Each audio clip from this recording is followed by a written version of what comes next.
Laura. I've just returned from India and I'm absolutely shattered. Not only did I offend people, but I offended them differently depending on which city I was in. It's like traveling to 6 different countries. Oh damn, this is going to be epic. Before we dive into Matthew's India chaos, smash that subscribe button if you want more cultural disaster stories, and give this video a thumbs up, which, by the way, means different things in different parts of India too. Don't even get me started on hand gestures. Alright, walk me through this. You visited how many cities? 6. 3 in the north, 3 in the south. And apparently they might as well be different planets. Let's start with the north. What happened? Right, first stop was Delhi. I was invited to a colleague's home for dinner. Lovely family. They served this absolutely magnificent spread of food, dal, roti, paneer, the works. I'm eating with my right hand as I'd read online, feeling quite proud of myself for doing my research. Okay, that's actually correct so far. Then my host's mother brings out more roti. She's trying to serve me, and I say, no, I'm quite full, thank you.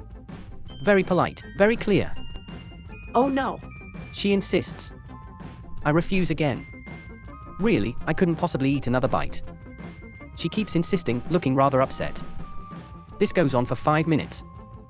Matthew, in North India, refusing food is basically insulting the host. You're supposed to accept at least a little bit, even if you're stuffed. But I was genuinely full. I didn't want to waste food. Doesn't matter. It's about respect and hospitality. You say yes, take a small piece, and eat what you can. Refusing repeatedly suggests you didn't like the food or don't respect their generosity. The mother looked so hurt. I felt terrible but didn't understand why until later. What happened in the second city? Agra. I'm visiting the Taj Mahal, absolutely stunning, by the way. I'm with a tour group and our guide is explaining the history. I'm fascinated, so I'm standing there with my hands on my hips, really taking it all in. Hands on your hips? Yes. Just standing comfortably, hands on hips, listening intently. The guide keeps glancing at me oddly, and some of the Indian tourists are giving me strange looks. Because hands on hips is aggressive body language in India. It signals anger or confrontation. What? I was just standing. To Indians, especially in the north, that posture reads as arrogant or confrontational. Like you challenging someone. I thought people were upset because I was blocking their view or something. I kept moving to different spots, but the looks continued. Because you kept standing like you were about to start a fight. What's the third North India disaster? Jaipur. I'm at a market, and this lovely elderly shopkeeper is showing me pashmina shawls. Beautiful work. We're chatting, and I'm asking about his family. He mentions his son, and I ask, oh, is your son married? That's a normal question. He says no, and I say, well, he's still young. Plenty of time. No rush. Trying to be supportive, Oh Matthew, no. The shopkeeper's entire demeanor changed. He became very quiet, stopped showing me products. I couldn't understand what I'd said wrong. In North India, marriage is huge. Parents take it very seriously. By saying no rush, you basically dismissed something that's probably causing him stress. He's likely worried about finding a match for his son. I was trying to be modern and relaxed about it. But that's not how it's viewed there. Marriage and family are central to life. You should have said something like, I'm sure he'll find a wonderful match soon, or you must be looking for the right person. I felt like such a fool when someone explained it later.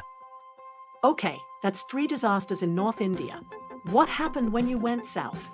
Oh, the south was a completely different kettle of fish. First stop, Bangalore. I'm at a business meeting, and after we finish, one of my colleagues says, let's go for a coffee.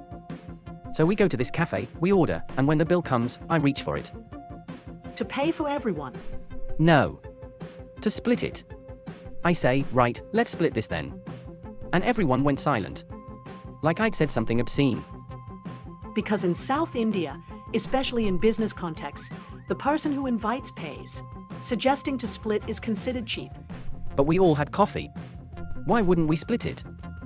Because whoever suggests let's go for coffee is implicitly offering to host. It's about generosity and showing respect. You basically announced you're stingy. I was trying to be fair and not impose. You impose by being cheap. What happened in the next city? Chennai. I'm visiting a colleague's home, different colleague, different disaster. When I arrive, I'm wearing my shoes, about to step inside, when everyone gasps. The host quickly says, please, remove your shoes. Wait, you almost walked in with shoes on. I didn't know. I mean, I knew about shoe removal in general, but in Delhi, some modern homes let you keep shoes on in certain areas. I thought it varied. In South India, removing shoes is non-negotiable. It's absolutely sacred, especially in Chennai, which is very traditional. You don't even question it. I took them off immediately and apologized profusely, but I could tell everyone was shocked. Because you almost committed a major disrespect. South Indians are very particular about cleanliness and tradition. And the third South India incident? Kochi. Beautiful city, absolutely gorgeous. I'm invited to a traditional Kerala meal, served on a banana leaf. Everyone sits down, and they start eating with their hands. I'm using my right hand, doing my best, but I'm really struggling with the rice and curry. Okay. So I ask, very politely, would it be possible to have a spoon, please? Just a simple request. Matthew, you daft muppet. What? My hands were covered in curry. I couldn't get the rice to stick together. In Kerala, eating with your hands on a banana leaf is traditional. Asking for a spoon is like saying your way of eating isn't good enough for me. It's rejecting their culture. I was just trying to avoid making a mess. Everyone makes a mess. That's part of it. There's a technique. You use your fingers to mix the rice and curry, then use your thumb to push it into your mouth. They would have happily shown you. The host looked so disappointed. He said, of course, and got me a spoon, but the whole energy changed. Because you basically rejected their hospitality and tradition. Oh, Matthew, you really did a tour of disasters. I was trying so hard. But every region has different rules. What's polite in Delhi is different from Bangalore. What's acceptable in Agra is offensive in Chennai. That's exactly right. India isn't one culture, it's dozens of cultures.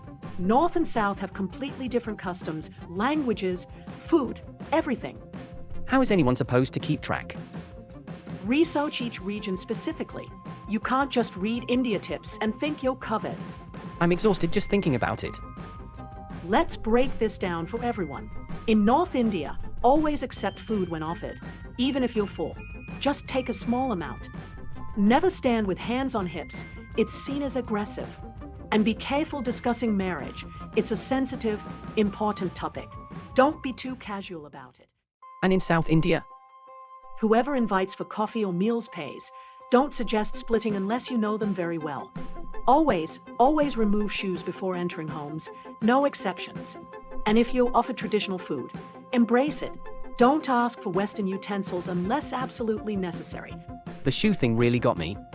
I thought I was being casual and comfortable. In South India, shoes inside are basically like tracking dirt into a temple. It's deeply disrespectful. And the hands on hips thing in Agra. I was just standing there. Looking like you wanted to punch someone. Body language varies hugely. I've learned that India requires city-by-city research, not countrywide assumptions. Exactly. You can't treat Mumbai like you treat Hyderabad. Different regions, different rules. Even the English spoken is different. The phrases, the formality levels, the directness. Yep, India is incredibly diverse.